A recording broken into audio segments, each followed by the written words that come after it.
Today we're going to revise our work, and I've separated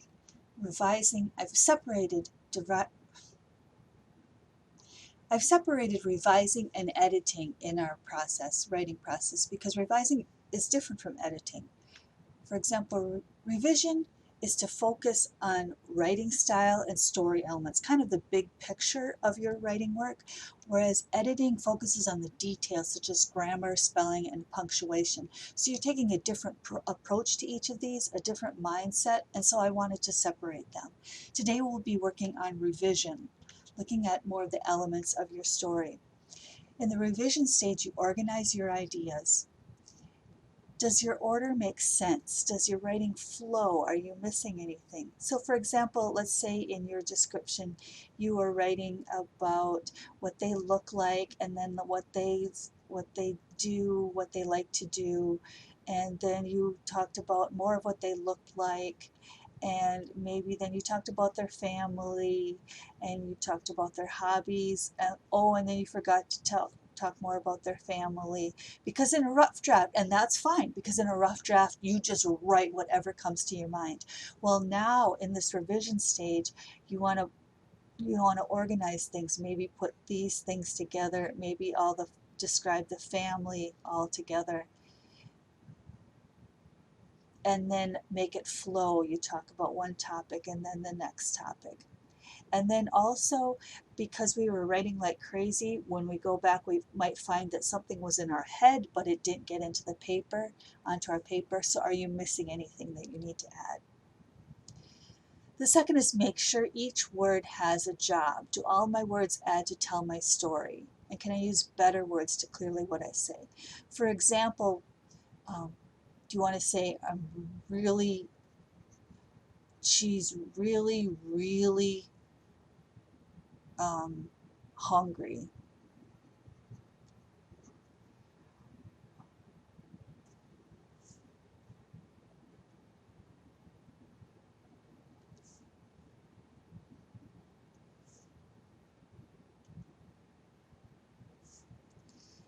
She really, really likes to yo-yo. Well, do you really need really, really? Can you say really likes? Or can you find an even better word than really likes? Like she loves or she enjoys. So make sure each word has a job in your work, and consider your reader. Does the story make sense? See, organizing will help it to make sense. And is it interesting? Our three-step system for revision is to read your draft out loud. And this can be a little intimidating, maybe a little embarrassing, but you only have to read it out loud to yourself. So find a quiet place where you can read it out loud, and you will be amazed at how many things come to light when you hear your writing read back to you. You'll be able to organize it easier, you'll find mistakes easier, you'll understand if it makes sense or not when you read it out loud. So you have to read it out loud. The second is apply the lesson focus. Every revision and editing section of our program has a focus, and so you will apply that to your work to become a better writer. And the third thing is to get feedback. This is where you do share your work with someone else, but if it's not ready for the world, share it with your teacher and get some feedback, which is getting comments on your work. Is it organized? Is it interesting? Did you follow the focus? Our focus this time is point of view. And that's how the narrator tells the story. So there's first person. Let's say our story takes place in a forest. There's in a kingdom with forests and some mountains, and there's a trail going through here. In first person, you would see all that through the eyes of your character. Those are glasses. You're seeing the world through the eyes of your character. That's first person. Second person is when you're writing directly to someone. So let's say they're sitting on a stool on a bench. This is you, and I am writing directly to you. That's second person. You do not find this often in fiction writing, perhaps in Choose Your Own Adventure. And I wrote this workbook in second person because I am talking to you. And then there's third person, where we still have, whoops, we still have maybe our forest and our trees and our mountains, but the character is there and we write about them and we watch them go on their adventures and the narrator tells us about what they're doing. In this writing, we're not going to do second person. We're going to do first or third, and you can decide which one you want to do. So let's practice looking at first and third person in our writing and how it sounds. You'll write your story in first or third person, and here's how it might sound in first, the same description in first person or third person. So first person is, I'm a girl with brown hair and blue eyes. I live with my parents and two younger brothers. I like to climb trees and build forts. I am really good at catching frogs. Third person, Lizzie is a girl with brown hair and blue eyes. She lives with her parents and two younger brothers. She likes to climb trees and build forts. She's really good at catching frogs. Now, one way to tell if it's first or third person is to look at the pronouns. So let's circle the pronouns in each paragraph. I am a girl with brown hair and blue eyes. I live with my parents and two younger brothers. I like to climb trees and build forts. I am really good at catching frogs. Lizzie, so we have a name here, is a girl with brown hair and blue eyes. She lives with her parents and two younger brothers. She likes to climb trees and build forts. She is really good at catching frogs. First person pronouns include I, me, my, mine, we, us, our, and ours.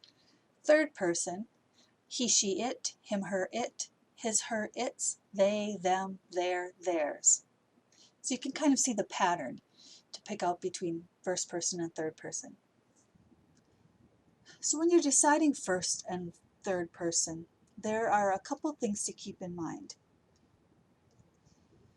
I have a pros and cons chart. Pros means ideas in favor of that, and cons is ideas against that. So in first person, your reader really gets to know your main character because they know their thoughts, because you are in their head, and it might feel more natural to write this way. Like you are going on this adventure. I'm going to do this and I'm going to do that. The cons is that the reader sees the story only through the eyes of the main character. So the main character might be looking out here and not knowing that the bad guy or a dragon is coming over here. And maybe that works for your story, but maybe people need to know that something's coming.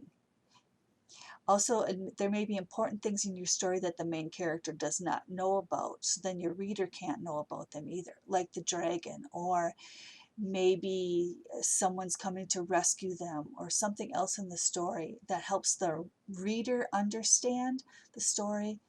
But if it's in first person, the reader can't know these things because they're only seeing through the eyes of the writer, the narrator. In third person, you can share the thoughts and feelings of more than one person. And it's very useful if you have multiple plot lines, so more than one story going on. Maybe your characters are separated. There's one over here and there's one over here, and your story keeps track of both of them while they're working their way to the same adventure, the same place. This is not a problem in your story. Your story is going to be more simple than that, but that is a reason to keep it in third person. Some cons about third person is that readers are watching and listening more than feeling. Let's say, going back to the forest, let's say we're writing in first person and you say, I was in the woods and it was dark and I was scared. And then I saw someone, but it was my friend. And then I felt so much better.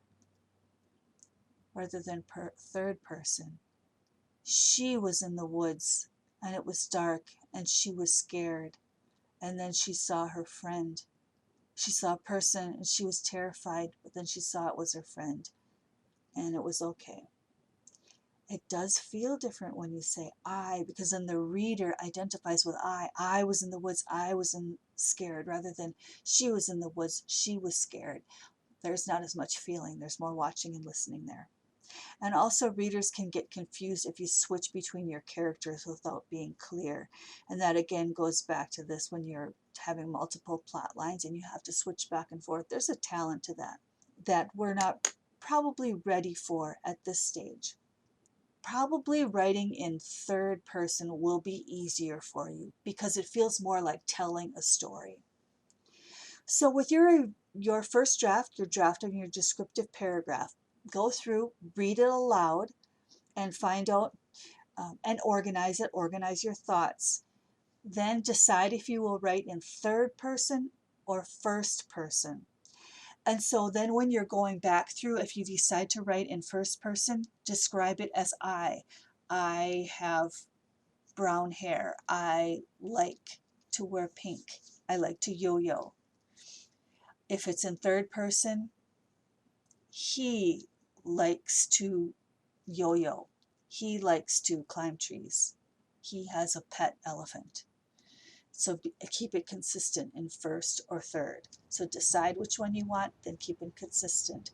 And last is get feedback. Share your work with your parent or a friend who will give you honest feedback and tell you the truth about your writing. Is it organized? Does it make sense? Is it interesting?